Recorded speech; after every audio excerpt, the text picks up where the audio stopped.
अल्लाह का एहसान है अता किया रमजान है शुक्र मौला करते रहना मोमिन की पहचान है इंशाअल्लाह सारे रोजे रखूंगा रमजान में नमाज पढ़ के रब को राजी कर लूंगा रमजान में इंशाअल्लाह सारे रोजे रखूंगा रमजान में। Salam alaikum les enfants et bienvenue pour une nouvelle histoire sur la vie de nos prophètes alayhi salam. Aujourd'hui, nous allons parler de Nabi Daoud alayhi salam. Saviez-vous les enfants que Nabi Daoud alayhi salam était le premier prophète roi? Il savait également travailler avec le fer et arriver à rendre le fer souple sans même avoir besoin de le chauffer.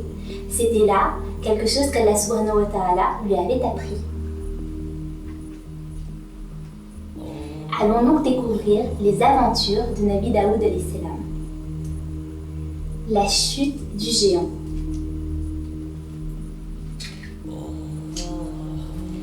Il était une fois un berger du nom de Daoud alayhi salam.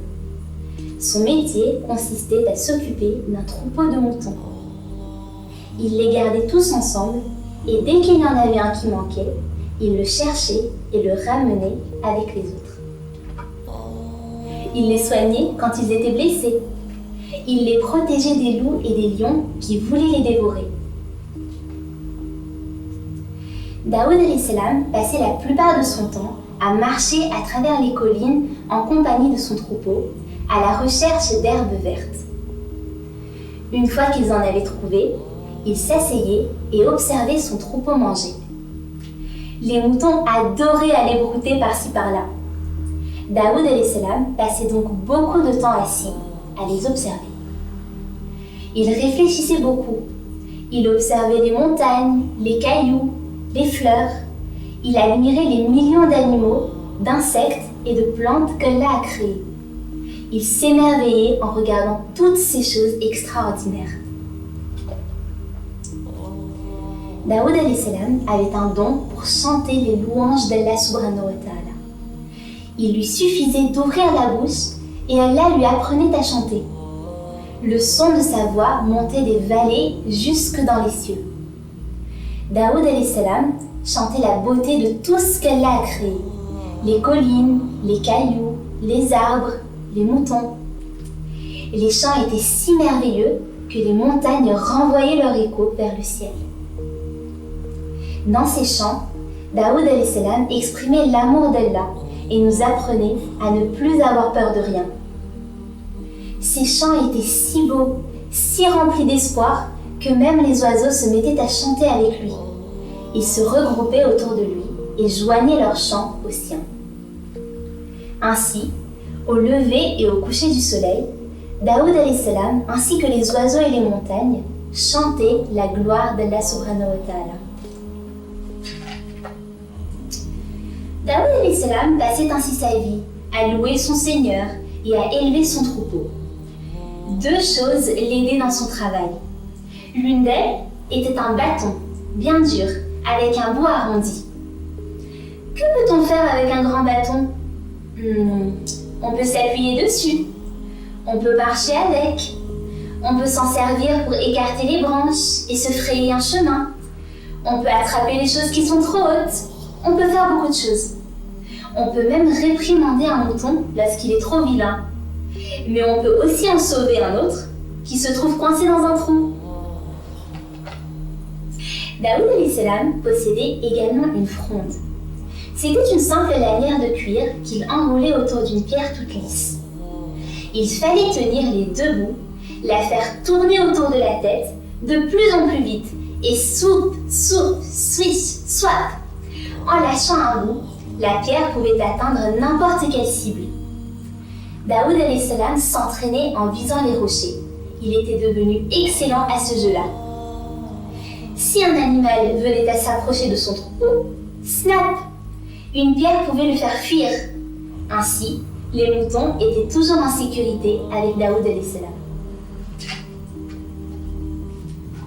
En ce temps-là, le roi du pays menait une guerre sans merci contre une grande armée.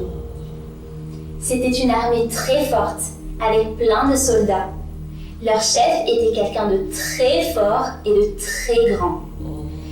Il était tellement grand que les gens disaient que c'était un géant. Sa tête dépassait toutes celles des autres soldats. Tout le monde avait peur de lui. Il s'appelait Jalut. Quand Daoud salam apprit qu'il y avait une guerre, il se dit « J'ai mon bâton et ma fronde.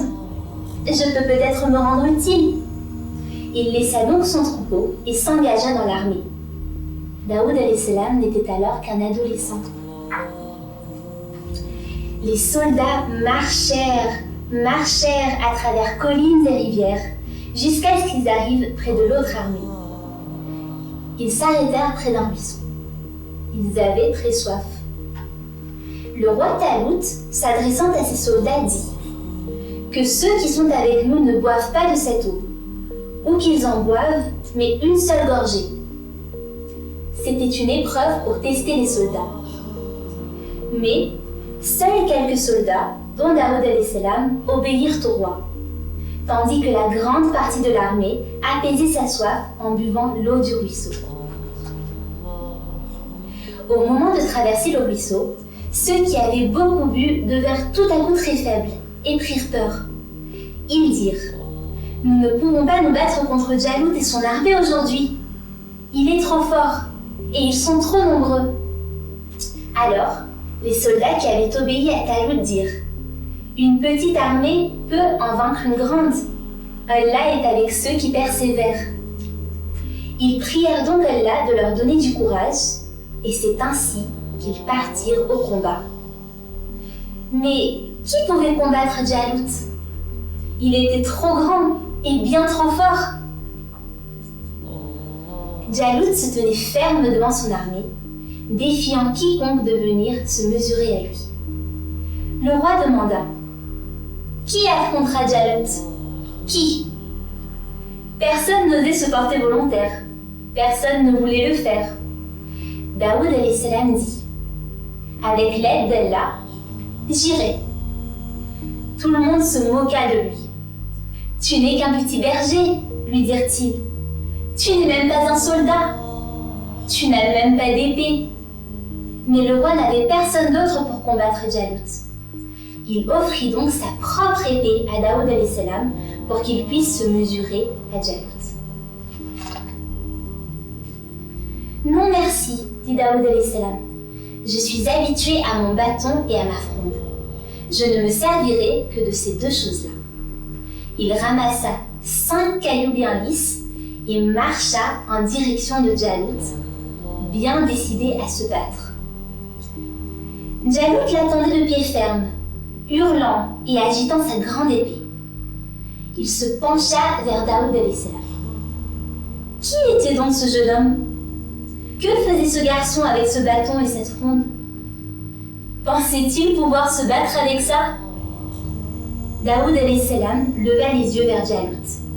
Il mesura bien la distance qui les séparait et ramassa un caillou tout plein. Il le plaça dans sa fronde, commença à la faire tourner de plus en plus vite et hop! Le caillou atteignit Jalut en plein front, entre les deux yeux, et le mit hors combat.